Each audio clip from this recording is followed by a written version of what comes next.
What's up guys, MKBHD here, and welcome to the retail unboxing of the Samsung Galaxy Fold. So this is an interesting one. This is the first foldable phone that's really going on sale to the masses. It's priced way higher than even any other high-end Samsung flagship, so it's clearly positioned as a luxury device. And so while you're probably right that most people won't be buying this, some people will. So it's already on sale, it's pre-order. So this is what people paying that $1,980 will get in the box, plus a few bonus second impressions. So if you haven't already seen my detailed first impressions video, boom, it's up there in the corner, or it's the first link right below that like button. So you're about to see a bunch of examples of Samsung trying really hard to make you feel like your money was well spent. So the presentation of the box, as you've seen, within a box, it's awesome. It's super extra. The thin box on the top is the phone, believe it or not, but we're gonna put that to the side for a second because you do get some other stuff. So in this pouch here at the top, there's a two-piece Kevlar case and a SIM card ejector tool, and we'll get back to that case in a minute. Then in this little AKG sleeve here at the top, there are a pair of Samsung Galaxy Buds. So these are the $139 wireless earbuds that you could consider AirPods equivalents in the Samsung or Android world. Pretty big inclusion here if you ask me, and since the Galaxy Fold doesn't have a headphone jack, this is one step closer to committing to wireless. There's no other dongles, just straight up wireless headphones. Then there's also a fast charger and USB-C to full-size USB dongle in the box. And then on the other side in those boxes, there are more rubber tips for the Galaxy Buds and a USB-C to USB-A cable. And then that's it for accessories, which brings us back to this thin white box from the top. Just like the other box, it says Galaxy, but folded, so Galaxy Fold.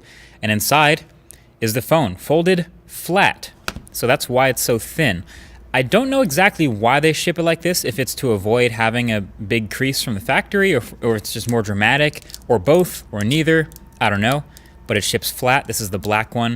And then I'll shut up for a second so we can get the plastic off it.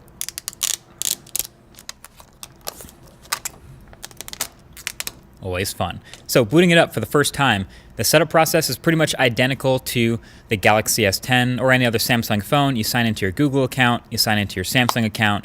You can do this on the front screen or on the inside screen, but like I said in the first impressions video, that keyboard is kind of small, so I prefer the bigger screen. And then by the end of it, eventually, you end up in the Galaxy Fold with the smart, stock black butterfly wallpaper with the pitch black pixels around the edges and the middle. That is the unboxing experience. Now about that case it came with. So any case for the Galaxy Fold that anyone makes will either have to be foldable or come in two pieces. This seems like the smart way to do it. It's a two-piece Kevlar sort of flexible material, but it avoids that huge hinge and it has no moving parts. It has adhesive, of course, also on the inside that you can line up to attach it, but you don't actually have to use the adhesive if you don't want to. I found the installation goes on and comes off just fine.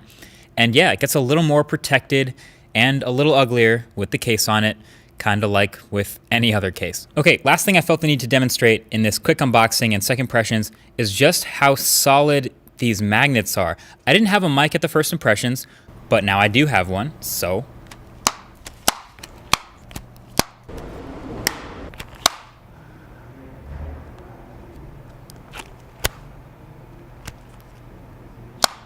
that is just super satisfying. Flip phones are back, and for good reason. So there's a magnet in each side of the Galaxy Fold, about 2/3 of the way down, as demonstrated by this magnet paper, my new favorite scientific observation tool.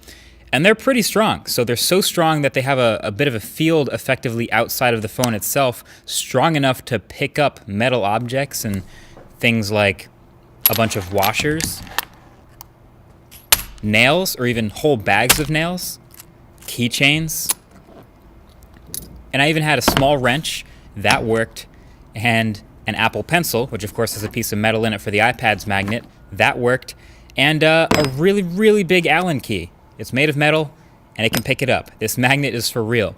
So just had to share that little proof from what I was talking about from the last video. Again, I'll link that below.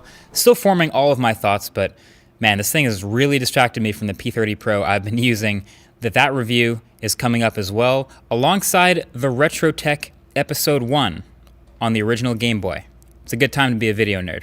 Either way, thanks for watching. Catch you guys in the next one. Peace.